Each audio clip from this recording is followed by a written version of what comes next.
Welcome to the Woodville School. My name is Doug Lyons. I'm the superintendent of schools. Thank you so much for coming tonight. We know it's a busy time of year. We didn't know what we would get for a turnout. Initially, we looked at last week, which was a little bit shorter timeline, and we looked at this evening, and the feedback that we got very thoughtfully from parents is tonight would work better. So we knew that with all that's going on, with all competing agenda and spring sports and families and dinner and everything, parents would do the best they could to get here. So thank you very much for coming. For parents that couldn't come, please ask or please encourage friends, family, or who couldn't come to take a look at WCAT, which is why we're recording tonight, so that parents can meet Matt and hear what he has to say, and hear him talk a little bit about his experience as an educator and as a school leader. And so I'm just going to briefly introduce him. He's going to talk a little bit about himself, and then we're going to open it up. It's a conversation. You can ask whatever questions that you might have, things that are important to you, things that you think are really important for the Woodville School. Okay, so Matt came to us last year. We had an administrative position opened at one of our schools, and Matt sent a note to then the superintendent, Dr. Smith, and said, I don't know if you remember me. I applied a few years ago here in Wakefield. I was a finalist. I really had a great experience, and I see you have another position open, and I'm wondering if we could connect and talk about that. And so Dr. Smith and I quickly invited Matt in, and we knew straight away that it was an opportunity for not only him, but for us to bring in a young administrator who's remarkably talented, and we wanted to kind of build our after-school program. So we were looking to add a school administrator to direct our after-school program, Wakefield Academy, and to bring academic programming into our after-school programming, and to also make relationships with the community to really see how he could best, or the new director could best support families, students in the community. And so Matt has come in as a district leader, and so he works at central office. He's an executive team member, and so he's director of Wakefield Academy. He's also taken on all of the data work for the district.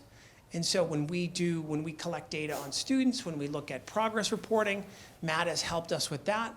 He's also worked in crisis management as well. And so he's filling a number of different roles, but I will tell you with really a high degree of confidence, anything that Matt has taken on has been better because he has led it or been part of it. And so that's my perspective, or our perspective from the district level, but he's also been a school leader. And at this point, I'd like to turn it over to Matt. He spent some time here today. So he visited the school, visited with students, faculty and staff, and took a tour of the school. He can share a little bit about that, and also a little bit about his educational background. So without further ado, I'd like to turn it over to Matt. And after Matt introduces himself, we'll have an opportunity for parents to ask questions. So there's a mic here, and there's also a mic that we can pass around. So, ladies and gentlemen, Matt Carter. So I just want to say thank you so much to those of you that are here for coming out and just showing kind of an interest in your children and their education. I think there's no more important conversation to have than the education of your child. There's a lot of places I could start, but I guess the first thing I'd like to share is I'm a husband. I've been married for 8 years. My wife and I live in Swampscott, and we have a 2.5-year-old son. His name is Max. Just the absolute light of my life, our life. And we just start learning so much just as parents. And I think that in sending your children to school, you're looking for them to have a wonderful experience. You want to make sure that that school is safe. You want that school to be welcoming. You want your children to come home and say, I had a great day at school today. Let me tell you about it. Because it's elementary school and it should be fun. So that's a little bit about me kind of on the personal side. A little bit about my education. I was a teacher for 5 years. I've taught grade 5 and 6, all subjects. I obtained 2 bachelor's degrees in New Brunswick, Canada. I'm Canadian by birth. After kind of completing kind of a 5-year stint as a teacher, I was looking kind of to transition down here. My wife wanted to come back closer to family. So I applied to the Harvard Graduate School of Education, and I was accepted into their school leadership program. I spent a year there. I did an internship at Boston Public Schools at a place called the Sumner Elementary, K-5. And from there, I just started looking for kind of what that next step is for me. As an administrator, just looking to kind of get your foot in the door, you're not really sure where that starting point is. So I applied to Wakefield, and I became connected with Dr. Smith and several other people, and it was just such a wonderful experience for me. I was treated with such respect, such kindness, and I truly didn't know kind of where that process would lead me. And in many ways, it's kind of led me here today. I was a finalist for the Walton School Principalship, and that was 4 years ago. And it was just one of those things that even in finding out that I was not the successful candidate at the time, I just felt a connection to kind of the people, the process, and just the way I was generally just treated by the community. So every time I would pass down I-95, I would always say to my wife, there's Wakefield, what about Wakefield, remember Wakefield? And I think finally she just kind of got tired of me saying it. So she just said, Matt, just reach out to them and see what they say.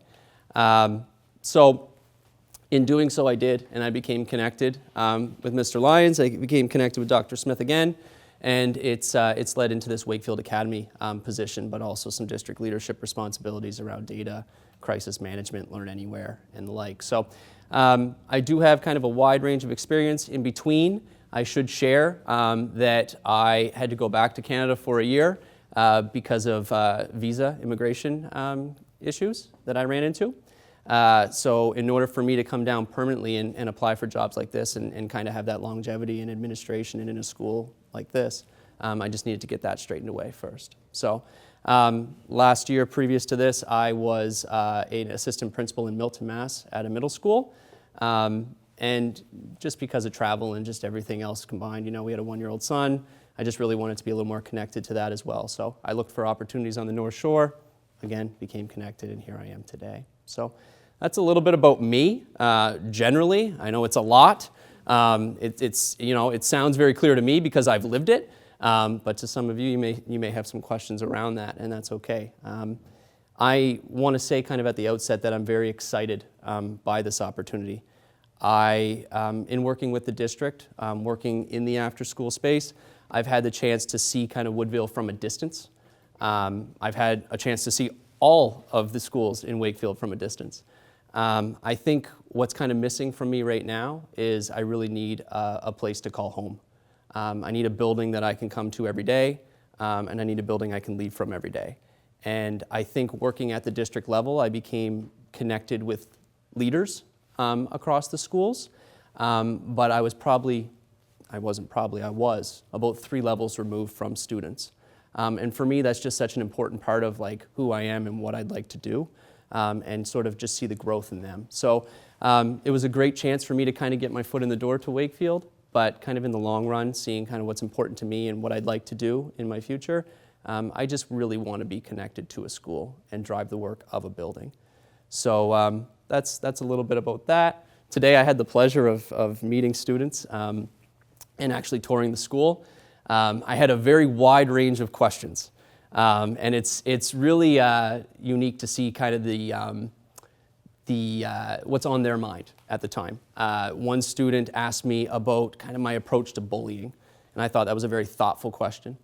And I answered it, and he nodded, and well, I'm sure he walked away from that thinking, I'm not sure what he said, but he looked at me, and he answered most of my question, and he talked about bullying, so I'm happy with that. And then the next question up was about my favorite, kind of pizza. So there was just a wide range of kind of, the questions I was being asked, and I see one of the students in this room today who was asking one of those questions. So I think that I could bring a lot to the table. I am very, very, very interested in leading this building into kind of that next or that future that I think and the potential that the Woodville has. And like I said, I have a very good idea of kind of what this building looks like, and I have an idea of what those steps could be to make it even better. So, thank you. I don't know if anyone has questions? Yeah, can you share what those steps are? Sure. So I think the first thing I need to do is I need to come in with a very clear communication plan. So I need to figure out what is in place right now. I need to know how the school is communicating with parents, how you're receiving information. Anyone in this room right now is a member of Wakefield Academy's listserv. So you would know that I send, reminders to my reminders. That's something that I would be looking at doing. I would be looking at developing sort of a very clear month-by-month map in terms of what we are trying to do and what's coming up and upcoming opportunities. I would be looking to speak to the people who are working in this building currently. So scheduling time to have conversations about what their day-to-day activities look like, what some of their challenges are, and then I would be taking that information. It's going to be either in conversation, but if I can't talk to them face-to-face, it'll be through like a Google form or something that's a little less personal, but able to still get the same type of information and developing a plan to address those concerns. Another thing I would be looking at doing is coming in and just analyzing sort of where we are as a school in terms of data. How have we been doing in terms of achievement? How do teachers feel about how data is being used? How do parents feel about how data is being used? Is that a conversation that's happening? And how we can take that information and really turn Woodville into kind of that academic leader that I think that it can be. I know a lot of the talent that's in this building that works every day as teachers and paraprofessionals and the like because they're employees of Wakefield Academy. So I have a general sense of those people and kind of the work that they're involved in. Another piece that we need to look at is our school culture. Are people saying hello to each other in the morning? Is somebody, when they see you dropping your child off or picking them up, are they saying, hello, how was your day? Great to see you again. That's something that we need to get back to. We need to talk about expectations of students in the hallways, right? Are students saying hello and being respectful to one another? Is there that community feel? These are all general questions that I think I know the answers to, but until I really talk to the people, talk to the students, talk to parents, get some feedback, I really can't make a really firm kind of decision. But those are some of my thoughts around it. So yeah, that's where I'll leave that. Sure. What are your thoughts around communication between the teachers and the parents regarding the types, the frequency, the level, the amount of communication? How frequently do you set that for all your teachers? Do you advise by grade, by week, by month, and the types of communications between them? So as a teacher myself, I created a website. I shared that website with parents. Parents would go on there and see homework, they would see assignments, they'd see celebrations. I had parents sign off on it just like a privacy sort of disclaimer or disclosure. So that's something that I'm familiar in. I'm not sure to what level that is happening. There's also ways to communicate around Google Classroom if teachers are using that to communicate. But in terms of teachers specifically, what my expectation is, I would say it really depends on what kind of the parent needs for their child to be successful. If that is weekly check-ins, then that should happen. If it's communications, every month or twice a month, then that should happen. But I can say from the school side, I will be looking to create some sort of newsletter or some sort of monthly communication or weekly that goes home and just gives people a snapshot of what's happening. Something I've done with Wakefield Academy this year is really tried to promote us because I think it's important to promote you. People need to see what you're doing. It's great to hear it, but I think they need to see it too. So we've done some things around like t-shirts, and it sounds simple, but those are for students doing the right thing. And oftentimes they don't get recognized the way they should, right? So how can we promote that? It's just simply recognizing students in that space. It's taking pictures of some of the activities we brought in. We brought in 9 different enrichment activities. It's not all me. It's kind of the leadership team around me, right? Getting feedback in the summer, meeting with companies, planning out the entire year, and just making sure that we were set up to be successful. The entire enrichment calendar that all of you had access to was created last summer. So there were very few changes that took place. We added, A couple of things, but we were pretty much set August 1st. We sort of knew who we were working with and where we were going. But yeah, I think it's important to promote the good. And I think social media-wise, Wakefield Academy, we've done that this year, and I'd be looking to do something very, very similar. I've already talked to Julia Sperano about kind of what that could look like for Woodville, because it's important to celebrate the good. People need to see the good that's happening in this building. Sure. So Woodville is one of the larger schools. In Wakefield, we have 4 classrooms for every grade. We're pretty notorious for some inconsistencies across the board when it comes to which classroom your child ends up with in. Whether or not he or she made it homework that year or no homework, tons of homework, 0 homework, lots of communication, very little communication. And I was wondering how you plan to perhaps just unify the classrooms a little bit better, grade-wise and then school community-wise, in order to just create a more cohesive flow. So that way my child's education doesn't depend on what they get without reducing the amazing independence and individuality of the teacher while creating the unification it needs. That's a great question. So one of the things we ran into this year with the Learn Anywhere subcommittee was how assignments look different depending on not necessarily what classroom you're in, but maybe even what school you were at. So a 3rd grade student at Woodville, their assignments could look very different than a 3rd grader at Greenwood, for example. So we did some work around trying to make sure that wasn't the case.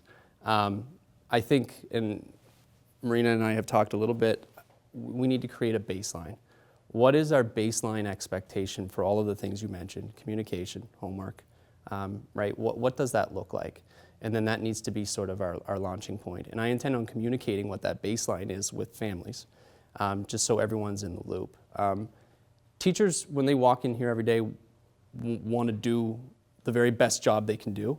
And I believe that when students walk in here every day, they want to do the very best job they can do. So sometimes you need to create kind of the conditions so everyone can do their best work.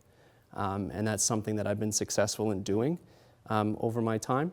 I don't want to talk too much about kind of prior experience, but every school that I've worked in has shown academic improvements and increases in data. The high school I was at in Alberta, Canada, we went from a school that was ranked 315th in the province to one that was ranked 117th in 1 year. So it's work that I'm familiar with, and in terms of like shifts, and I don't say this to scare any stakeholder off, but the shifts are not big. Sometimes they're just someone that can listen, someone that's present, someone that goes to check in on their teachers, maybe places a phone call and talks about a kid that had maybe a successful day when they maybe had 2 or 3 in a row that aren't so good. It's about building kind of that community, and that's something that I've been successful in doing. Does that get you it? Okay. Sure.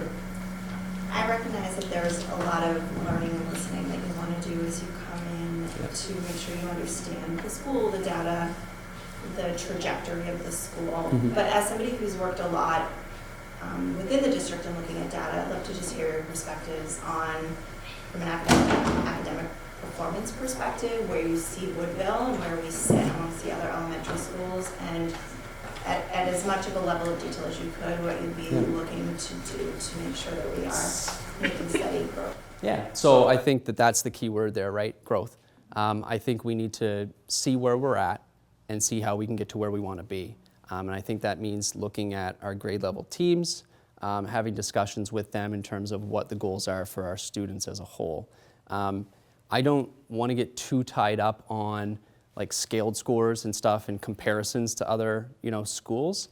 Every school is unique and has different conditions. I anticipate this school in terms of growth being the best elementary school in the district. Maybe achievement too, but I don't want to get too ahead of the curve. But I do anticipate us having a lot of success. Like I said, coming into this position, I have the benefit of already spending a year in the district. I have the benefit of already combing through our data pretty extensively. So now I can kind of look at where we were last year, look at where we are this year, because it gets released in the summer, and I can set forth a plan with our teaching teams to make sure that we're successful. If our teachers are successful, our students will be successful, and then I'll be successful too. And that's really what we want, right? We want kind of the best learning opportunities for our kids, and that's what I intend to deliver. I'm not sure if you want detailed information on math and ELA scores, but we can. Sure, yes, I do, but no. we can. Can I ask one follow-up question? Sure. How would you be using data with your teachers? So probably for the first month or so, we probably wouldn't talk too much about it. We would just kind of take a step back. I think as a school, we would just like to reset, set our priorities as a team. And then from there, there are some data team meetings that take place in October. At that point, it would be about getting input from teachers, getting input from paraprofessionals, from coaches, whoever else is available, and then making sure that we have kind of the right pieces in place to make our students successful. One of the things I did in Lawrence is I actually took an academic group myself. So I worked with a group of students who were struggling with a standard or a concept and worked through that. That would be something that I would be looking to do here as well. I do miss my time as a teacher, and I don't think I'm totally disconnected from that, but that's a way for me to actually be connected with a small cohort of students and see them kind of succeed. So that would be something I'd be looking to bring back into play here. Yeah. Sure. Do you mind? No. All right, go ahead. How would you find a way to make connections with students who don't only meet with you for Yeah, so I think that's a great question. I think just being available, just being out in the hallway. On the very first day of school, the assistant principal and I going around all your classrooms and introducing ourselves. Being out kind of in the front walkway when people are dropping their child off for school, opening doors with the PTO. That's one way that I'll build connections. I'm pretty quick with names too. So if I see you I don't need to see a student in my office to remember your name. So if you see me in the hallway, you say hello. I'll kind of put it in my brain, and then the second time you might have to remind me, but I'm pretty good with that. So we can talk about it in September, but I think I'll get your name pretty quick. What? I go to Galvin. You're going to Galvin, okay. Well, I'll talk to my friend Mr. Colantoni, and he'll let me know. He'll let me know how you do. All right, go ahead. So this question, I have two. Okay. The first one is from my third grader daughter that didn't get a chance to meet with you today, Okay. but she had a very important question. Okay. So she says, why do you want to be our principal here at Woodville, and how long do you plan on staying? Oh, that's a great question. So I spoke a little bit about this previous. I think this year has been really great for me because I've had a chance to see Wakefield from a district perspective. I think that if things had have fallen right with Wakefield, I probably would have already been here for 5 years. So for me, having a wife right now who works in Stoneham at the middle school, having my son at daycare in Stoneham, Wakefield just makes a lot of sense to me. I felt a connection to this community. It reminds me a lot of home. I feel that I came back, I came back. So I'm a little ways away from retirement, so I feel like I could be here for a very long time. To put a time frame on that, I'm looking at this as at least a 5-year commitment out of me, as long as the community and school committee and everyone else will keep me. So that's sort of where I'm at right now, but it could be much longer. I don't know. But I think we have some work to do, and I'm excited to do that. Was there a first part to your question that I didn't answer? No, that was my daughter's question, that's my question. Okay. Could you tell us what are your strengths and what are your weaknesses? So I would say that probably my strength is I feel like I'm a good communicator. I feel like I'm pretty honest with people. I get back to people. I respond pretty quickly. If you have a question, you can track me down pretty quick. Everyone in the district has my personal cell number, which people will write me messages, people will call me, and I always tend to get back to them. So I feel like communication is kind of a strong suit of mine. In terms of a weakness, no weaknesses. No, I'm just joking. Weakness. I would say that, you know, probably work-life balance is probably my greatest weakness, in the fact that, you know, when I come into a position, I definitely try to, you know, put my all into it, and then in some ways I have to take a step back, kind of reset myself, you know, and then kind of push forward with what I'm trying to do. So I would say probably maybe work-life balance, but good question. You caught me a little bit. I will.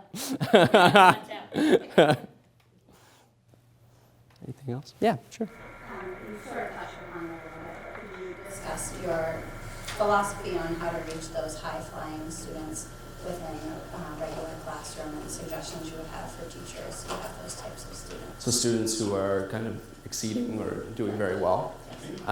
So I think that, you know, a lot of the conversations in schools has historically been around how do we help students that are not performing kind of to the, you know, grade level standard. I think it's equally important to have conversations around students who are exceeding. I think that's why Reader's Workshop, Writer's Workshop, and any sort of math program around guided math or whatnot works well. It allows us to group students. It allows us to work with students individually as needed, and it allows us to kind of address those concerns. I think it's also important to take advantage of enrichment opportunities when they present themselves, because it gives students a chance to do some out-of-the-box things, maybe see some talents or skills that they didn't realize they had. But I can assure you that in data conversations, we will address students who are, you know, performing above their peers, and we will pre-assess them and post-assess them just like we would any other student. So I'm big about like organizing kind of data and making sure that that tells a story. So we need to be able to tell a story for those students as well. So I actually look forward to working with them. Yeah, no problem. Sure. No, it's fine. So, regarding half-days, there's a whole bunch of them, as everybody knows. I was wondering what your thoughts were about making it more transparent as to what the teachers are doing on these half-days, which I realize that they're gaining hours and working on things to hopefully make improvements in the classroom and for themselves as teachers, but I personally, as a parent, wouldn't mind being more in tune as to what the half-day is presenting itself, so that way I can be reflective as to why I'm bringing my child up at 12. Yeah, so I think that you should put them in Wakefield Academy. No, I think that's probably a district communication conversation around what we're doing, but I can tell you that when those half-days are happening, there is professional development that's taking place. It's learning around social emotional learning in the classroom, and you just want to know sort of what's going I was on. wondering what your thoughts on communication-wise. Sharing Or it? just sharing and making it more transparent, so Yeah. it's not just today's another half day. And I feel like it would probably pose a little less resentment and, oh my God, yet another half day. Because I know in my brain, I know that there's tons of enrichment happening that's going to create positive aspects in the classroom, and I realize that it's necessary across the board. But I wouldn't mind getting a little feedback on exactly, you know, not exactly, but I mean just be more transparent as to what exactly maybe some of the half days are about. What are they learning about? Are they learning about the emotional aspects? Are they taking a challenge that happened last month and now they're coming together? Are they pulling together into teams such as grades? Again, in order to create some consistency. And how they'll use it, Communication. and how they expect to use it. So if you have a half day, when are they expected to, or how are they expected to then implement and use what they've learned? So if it's affecting our children and it's affecting their teaching, it would be nice to have it a little more transparent. So I think I can jump in. I think so. Matt, I think hit the nail on the head when that's a great prompter for us at the district level to be a little bit more vigilant about getting that information out. And, you know, I wish we had that information earlier in the year. It's June.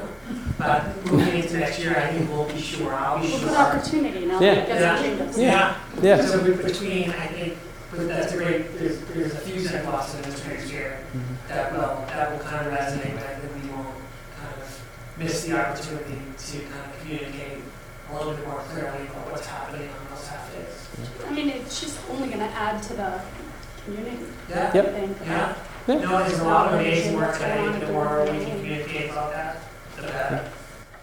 Yeah, I have no problem with that. I could send out information It's a on positive PD. secret.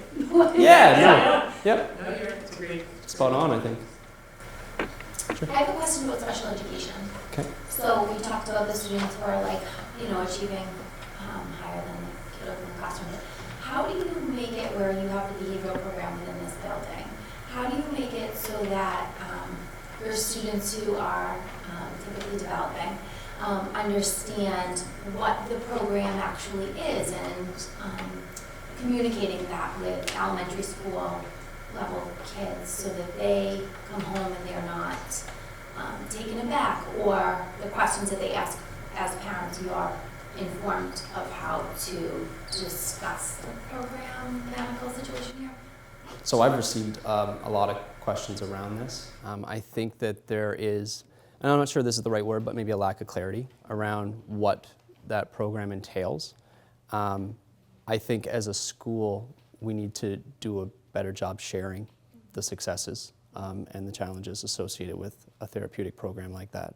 I think your question is a really good one around how do you kind of relay that information to students who are thinking to themselves, maybe that's not fair, if they see a reward that's taking place, or they think that something's not maybe equitable, or if they feel a certain way, they feel as though they're maybe someone's not acting safe. I think it's more the safe. Okay. Yeah. So The safety measures, like keeping kids in the classroom, for over an hour because there's a situation that's arising in the hallway or wherever it may be, and then having that information as a parent, they're keeping you safe, that type of. yeah, so safety, we won't compromise safety. So what we will do is we will look at the program as it currently stands. We'll be very clear in communicating to parents what that program entails, and we will be talking to students about kind of the nuances of that program in our building, because I think it's important that everyone that walks through that door feels welcome. So finding ways to make sure that every student feels welcome. Do I have a specific kind of remedy? No. I feel like that's something I still need to see more of. That's a program I need to learn more about.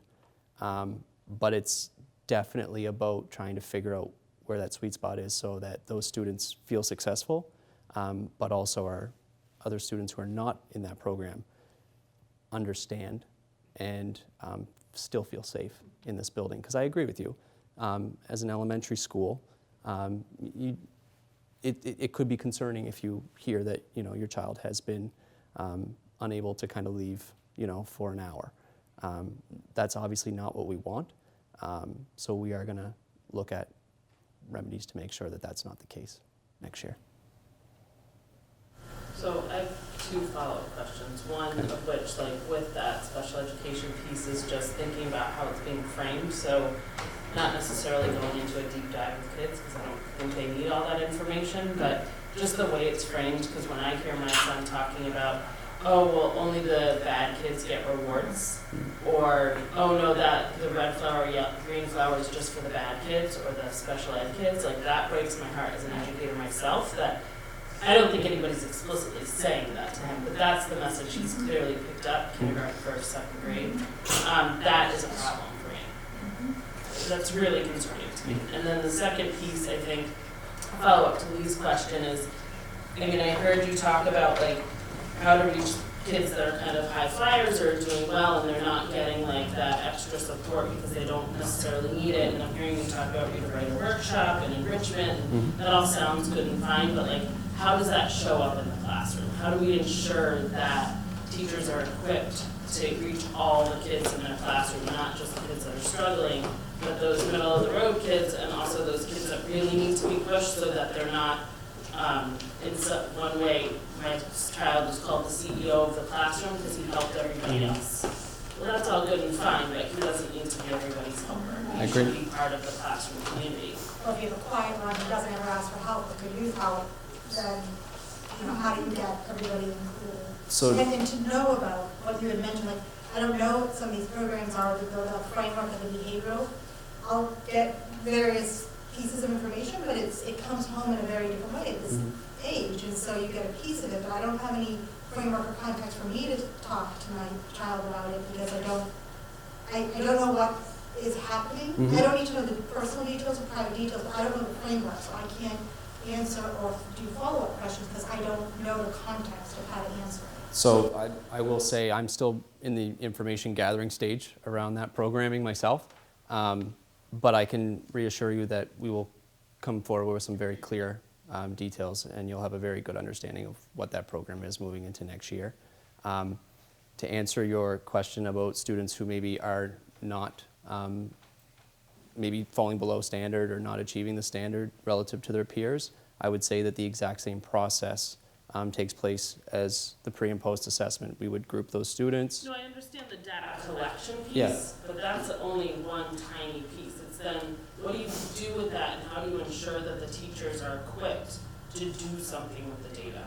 That's where my concern lies. So I'm coming into this assuming, right, and this is a general assumption, so it's like a baseline for me, that teachers are professional in their practice and they are highly qualified in what they're doing. So for myself, I need to go into those classrooms and actually gather information on them. I feel as though I don't have everything that I need on every teacher in this building. So for me to maybe speak to a teacher who maybe is great in one area but maybe not so great in another is not fair at this time. But that, again, is something that I feel in communication and talking to other administrators in the building or in the district that have been around longer than me and involved in this work, it's something I think I can catch up on pretty quick. So in terms of, what was the first part of your question? So it's really just like, what is it gonna look like in the classroom? How are you ensuring that teachers Okay. are doing the things that, yeah, it's great to have the buzzwords of what we Yeah. can be doing, but it actually has to show up. Right.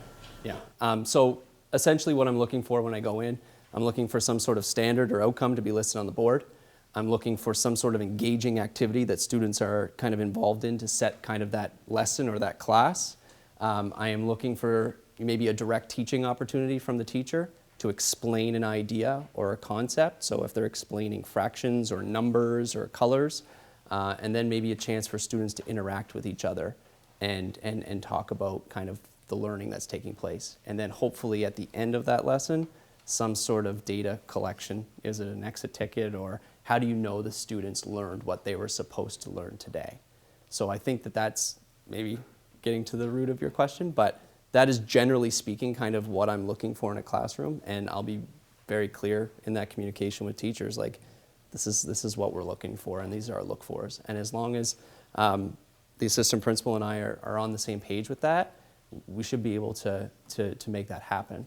It's when an admin team is not in sync that things will fall apart, right? Different people giving a different message.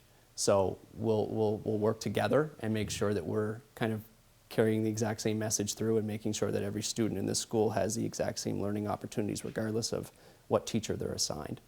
Because I don't think the expectations change depending on who that educator is, or at least that's my opinion of it.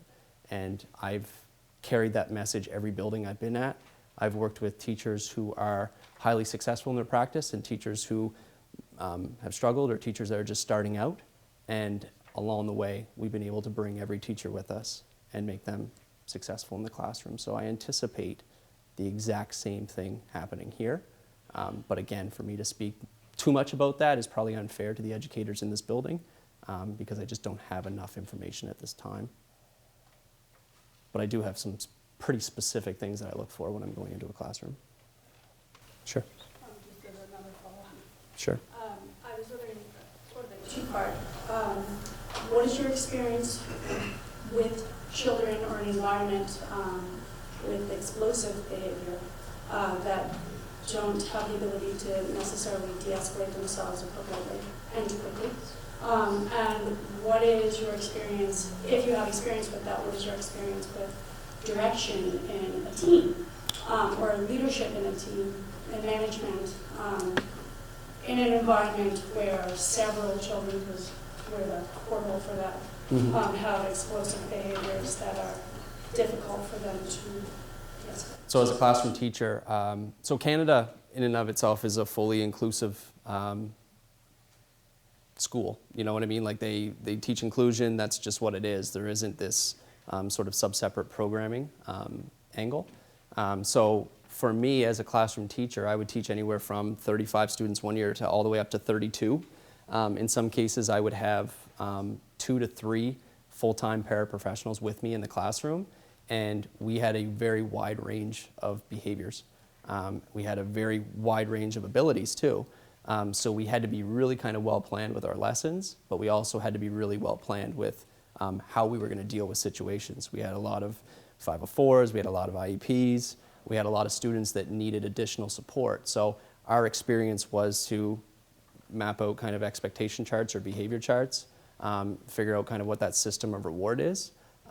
For us, in dealing with students with challenging behaviors,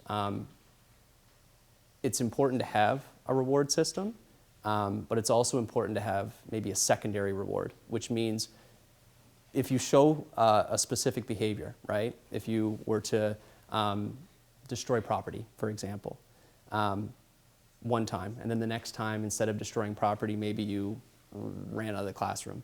That's maybe a better choice, but that doesn't mean it's the best choice. You know, it's maybe a progression in maybe you getting to a point where you're able to regulate a little more on your own.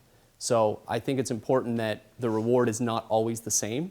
I think it's important that you actually have kind of maybe a couple of things that you can go to or a couple of options so that students, and that's something we would do is one student that we worked with in particular enjoyed kind of getting access to a laptop. When he made a better choice, it still wasn't a great choice, but when he made a better choice, we didn't necessarily give him the laptop just because that's what he wanted. We would give him maybe a different option. He could go take a break, he could go for a walk, he could go shoot a basketball. It's about kind of finding that balance so that students don't always see kind of that you can make certain decisions and get certain things, right? So it's a little bit about kind of curtailing your expectations with students as well. Does that answer the question, sort of? What piece did I fall short? I mean, it's hard to predict the future, obviously. Yeah. I am familiar with working with students who have a very wide range of regulation concerns. So I will, when I was in Lawrence, we came across it, quite a bit. As the head of school there for grades 2 to 4, we came across a lot of students that had, some challenging behaviors. And as a team, we always kind of got together.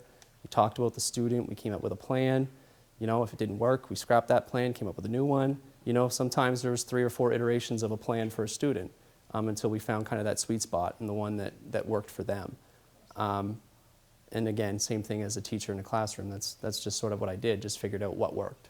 In some cases, it's, giving somebody space. In some cases, it's, maybe figuring out what that reward is that's maybe going to change their behavior. And sometimes it's just, you need 5 minutes. So it's more or less kind of working as a team because there are people that are more familiar in this space than me. And I can definitely lend my voice to the conversation, but we're only as strong kind of as our team dynamic. So I'm not going to have all the answers, but I know that I have people and I'm surrounded by people that will. Yeah. Sure. How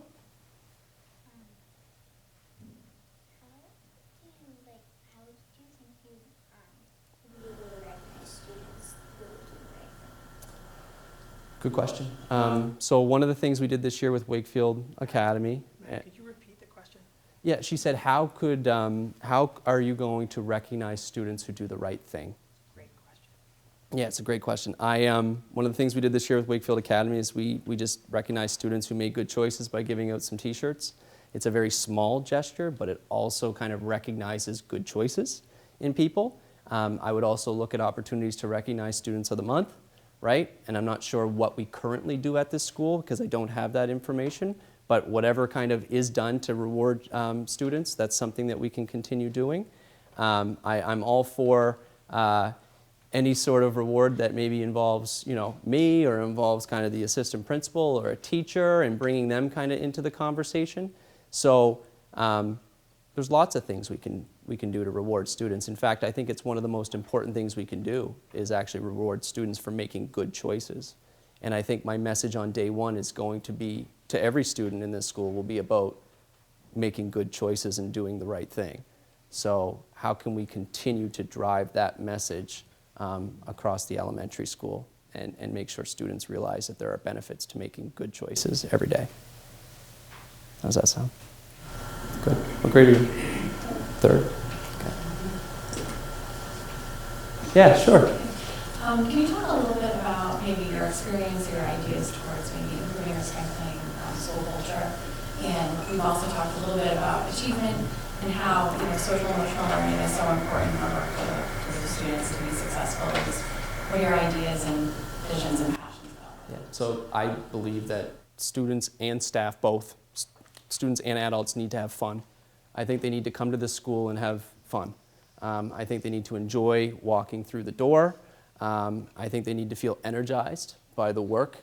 And I think that we need to really get back to that slogan of inspiring the love of learning.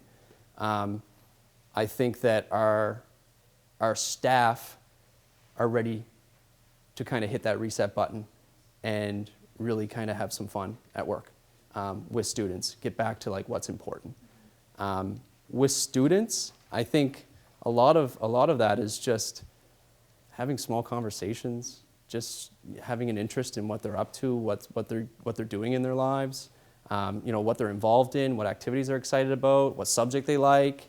A student asked me a very thoughtful question today. When you were in school, what was your favorite subject? I said phys ed, because I think at his age, phys ed probably was my favorite subject. We need to make sure that we're recognizing that, right? Like, what do students want to do when they're in our building, right? They want to, hang out with friends. They want to make sure that they feel like they belong to something. They want to know that the adults care about them, right? Like, academics are important, but academics aren't the whole package here. There's a whole lot more that schools are involved in that I think are important to set the stage for students to be academically successful. So that's kind of my general answer. But in terms of doing things with staff, I think we need to get to a place where we're involved in some friendly competition too, grade level competition, if that's around food drives, if that's around growth scores on Fontes and Pinnell, if that's around number of students doing the right thing, number of names. I hear there's a gold book. Number of names in the gold book. I guess that's students being recognized for doing the right thing right now.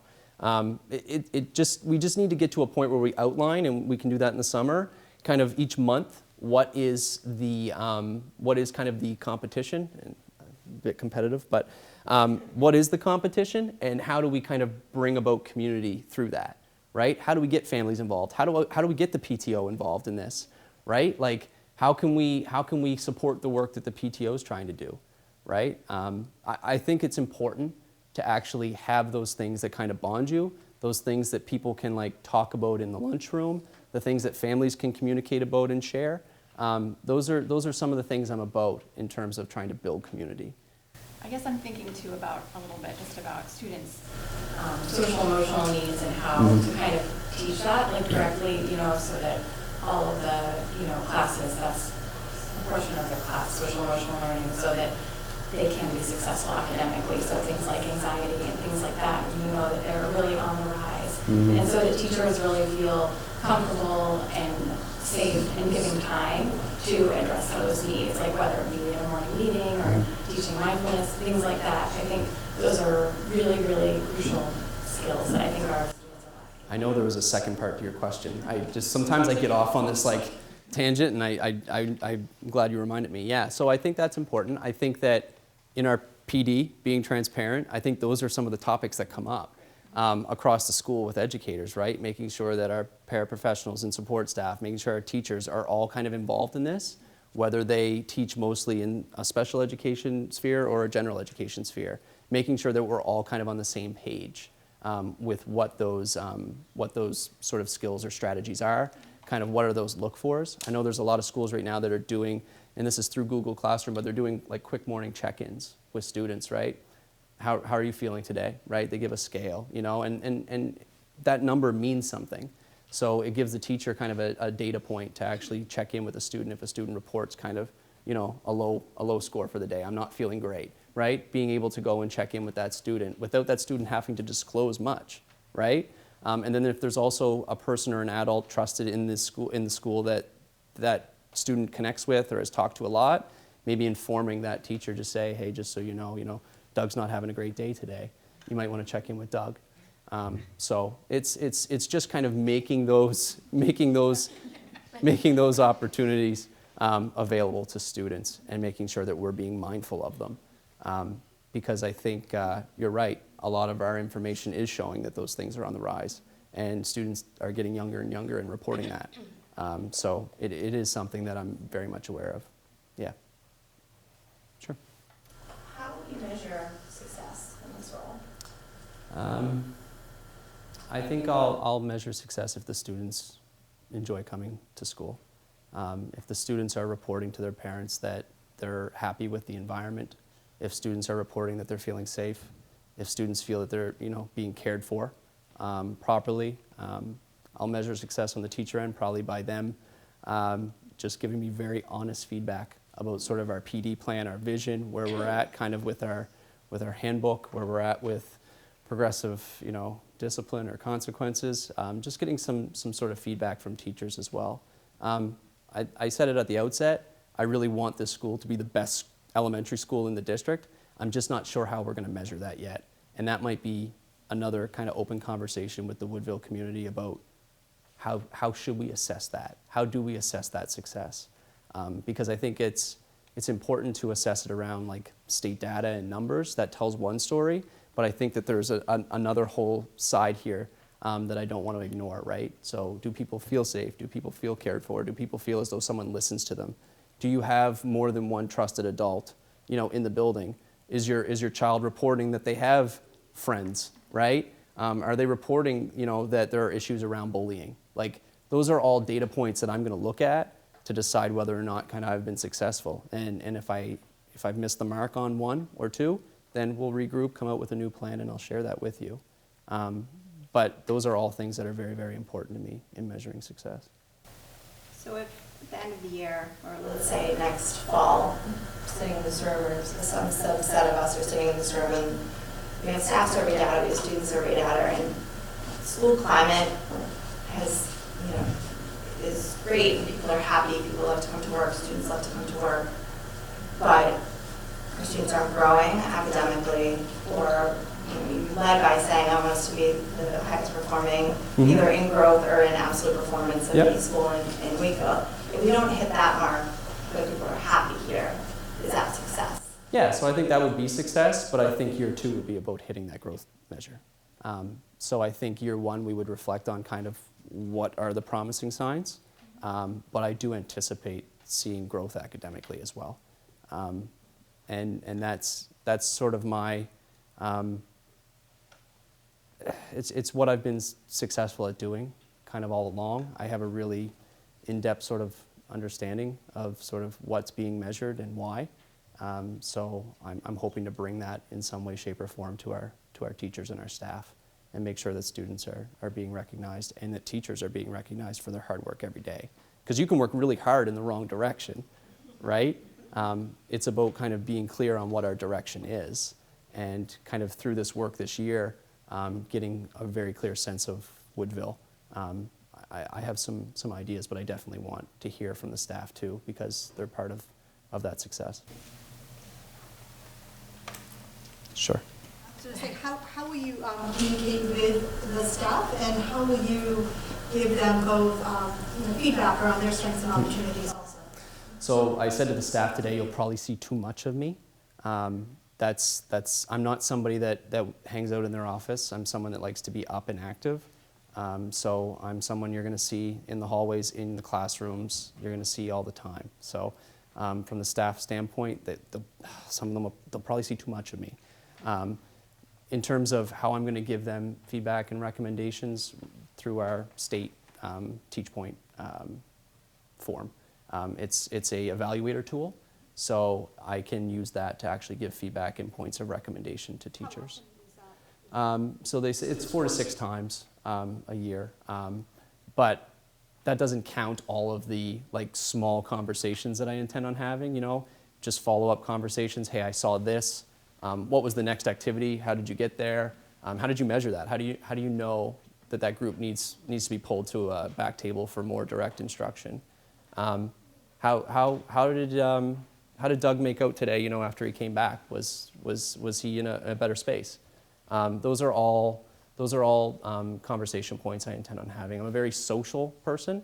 I kind of get strength from having those conversations. So that's how I foresee my work day. Doug's having a tough day. Doug is having a tough day. I figure it's a name I can reference without anybody, My goodness. So we thought that we would dedicate about an hour. I don't know if we have a few more questions. I think we have would like one. to just talk a little bit about the process as well. So I know some people have their hands up. Saw one hand right here. Yeah. Just quickly, how much do you value teachers' feedback in regards to maybe matching the student with the teacher for the next year? Do you value the feedback from the teachers, or do you think that that's something that you would make the decision solely based on yourself? If that makes sense. Yeah, absolutely. I'm not sure. Thanks. I'm not sure where we're going to be at with class rosters when the new principal of the school comes in. I'm not sure if that information will be set. I'm not sure kind of what that plan looks like because I'm not involved in the day-to-day right now. But I'm somebody who really likes to scrutinize a list and make sure that the students and adults are good matches. And I think it's important to value input, but I also think that there are students that, just in my experience as a teacher and as a building administrator, I feel as though I know what would be a good fit for them. So there are points in time, I think, where you do have to kind of make a decision, but you also have to kind of take parent feedback too, right? Parents. I'm sorry, I meant as far as the teachers. So saying a third grade teacher's input as who she thinks would be best for a student's fourth grade teacher, is what I know. Yeah. Will you value the feedback from that current teacher, saying who they think would be the best fit for, that child for the new coming year? Or is that something, a decision you would make solely?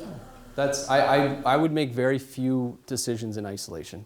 So if a teacher recommends another teacher, there's most likely a reason behind why that recommendation would be a good fit, and most likely I'm going to see that exact same fit myself. So yeah, I'm definitely going to take feedback from teachers in terms of what is a good fit for students. My goal is for students to be as successful as possible, and if that means that person is going to get the most out of them, great. That's the way we want it to be. Yeah. So, go ahead. One last question, sorry. I was wondering what your opinion is, as we were talking about this anxiety and social and emotional aspect. What is your opinion about the weight and value that unstructured things such as recess time, which is so limited, and time for lunch, which is very, very limited, especially if you're waiting in line and you're the last kid waiting in line for lunch. And it leads into your one and only or 1.5 recess. But I was wondering, what is your opinion on the value that entails and how you think it might affect the kids emotionally and also to be successful? I think play is important. So I think recess is an important aspect of social development. In terms of whatever's offered here, it falls in line with whatever we're regulated on the state side in terms of student contact time with teachers. So we have to kind of fit within that school day. And I know district-wide we're having a conversation right now about kind of student contact time. So in terms of, do I think it's important? Yes. Do I think there's maybe not enough time for some students to eat? I'm not sure. That's something I need to look at myself. I have spent... You don't have enough time to eat and then choose Yeah. to finish. Yeah. To lose recess time. Yeah, I haven't spent, so just as an... I mean, just as an information. Yeah, so someone who is coming sort of from outside, I haven't seen it, you know, and that's something that I will look at because I want students to be able to enjoy that social aspect of play. I think it is developmentally very important. So I'm not looking for students to lose recess time. That's not what I'm looking for. Yeah. So I think just in regard to the process, okay, so Karen Morrow and I have met some of you in the fall and just talking about what's happening here at school. We had a meeting just recently to prepare for interviews for the new principal of Woodville School. And we took feedback from parents. We took feedback in writing. We met with them kind of face to face. And we're open to feedback in any way it comes, right? Some people are comfortable talking on the phone. That's fine. Some people are comfortable sending an email. We welcome that. Some people are comfortable in an environment like this when their time will allow. So the feedback that we got, I think, was represented in most of your questions that you asked this evening, right? And so, which is consistent, and we appreciate that, you know, things like social emotional learning. Social emotional learning from a district perspective is not something new on the plate, it is the plate. If students aren't kind of able to come in and participate in their learning, they can't learn, right? And for different kids, that means different things. Right? And so for students to be prepared to participate, for their ability to kind of grow that ability to participate in different ways, to be aware of their ability when we're participating well and when they're not, are goals that we have at the district level, and that's what we're working at as a district administrative group. And I make this point very specifically because one of the things that you need to know, and for parents that can't be here this evening, we need to let them know, is Matt is not going to be the principal of this building in isolation. We're not giving him a set of keys and saying, you know, see you next June, okay? He's going to have a mentor. He's going to be part of an administrative team. We are going to kind of keep really close tabs on what's happening here. You know, so Matt's kind of causal link when he'll say, you know, for students to be successful, teachers can be successful, and then I'm successful. Well, you know, we're in that chain as well, right? And we're not going to take the chance or allow Matt to come in and not be really well supported, right? And have us really not be connected to the parent community, but also the student community. So your questions about school culture, we got very clear feedback on that around what parents feel like is important. Parents have said to us, and we have made it a priority, parents have said to us things like, we need information that means and has a little bit more meat to it so that we can thoughtfully talk with our children, right? So when we get an email and something occurred during the school day, and it leaves us with more questions than answers, that's really difficult for us as parents, right? We want to support you. We're in it. We're in it with you. We want to support you, but give us an opportunity to be in it.